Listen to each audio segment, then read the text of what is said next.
Hello, family. This is Oala Karohera. I welcome you to the dawn of faith. Yeah, I hope the Lord has kept you well. The Lord has also kept me well.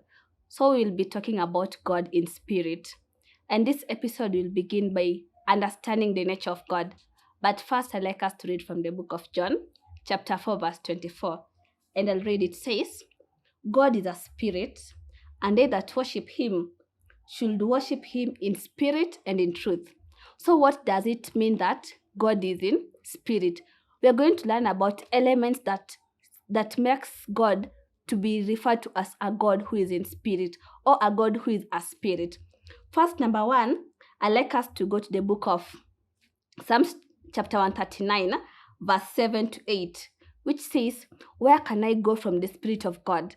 If I go in heavens, he will find me. If I go beneath the earth, he'll also find me. It shows that our God is an omnipresent God. He is everywhere.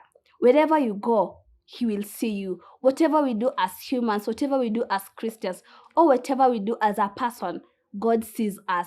He's a God who he knows everything from the beginning to the end. He's also a God who is not bound by time. He was there in the beginning before the earth was made. Our God was there. Even before the angels came to be, our God was there. So he's a God who is not bound with time. He's a God who cannot be containerized or put in a container in according to the human perspective. You see, sometimes when we are having some problems, we tend to ask, where is God when I'm suffering? Where is God when I lose a person? Where is God when I fail an interview? But God is telling us that his ways are beyond our ways. And that we read from the book of Isaiah, chapter 55, verse 8 to 9. Allow me read it. It says, for my thoughts are not your thoughts, neither are your ways my ways, saith the Lord. For as the heavens are higher than the earth, so are my ways higher than your ways, and my thoughts than your thoughts. God is telling us that, you see, the way you can stand here and you're looking at the sky, it's very far. That's how far his thoughts, or even beyond that. We cannot comprehend God in the human knowledge. The way you can look at your friend and you understand your friend, you cannot understand God. And even God himself said, nobody can see me and live. When Moses was asking him if he can see him, he said nobody can see God and live. That's the nature of our God. He's number one, an eternal God.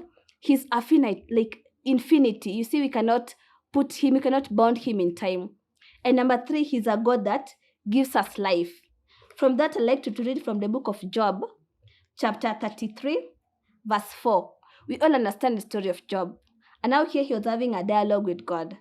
So it says, Job 33, verse 4, it says, the Spirit of God hath made me, and the breath of the Almighty hath given me life. So God as a spirit, he gives life. We are here because God exists. He's a God who was not created. No person created God. As much as he came on earth and was born of a woman, it doesn't mean he was created. He came in form of a human nature so that he can connect with us as humans. So that when we think of the problems we are passing through, we understand that God himself passed through that and he conquered. But he's a God who was there even before the earth became. He's a God who cannot be touched. He's an intangible God. He's a God who only his presence can be felt. And for us understanding the nature of God as a spirit, it will help us know how can we worship our God in truth and in spirit. It will also help us understand how can we live on this earth as Christians and still acknowledge the nature of God. God is powerful. They mean to acknowledge that God is beyond our human comprehension. They mean to acknowledge that we cannot understand who God fully is.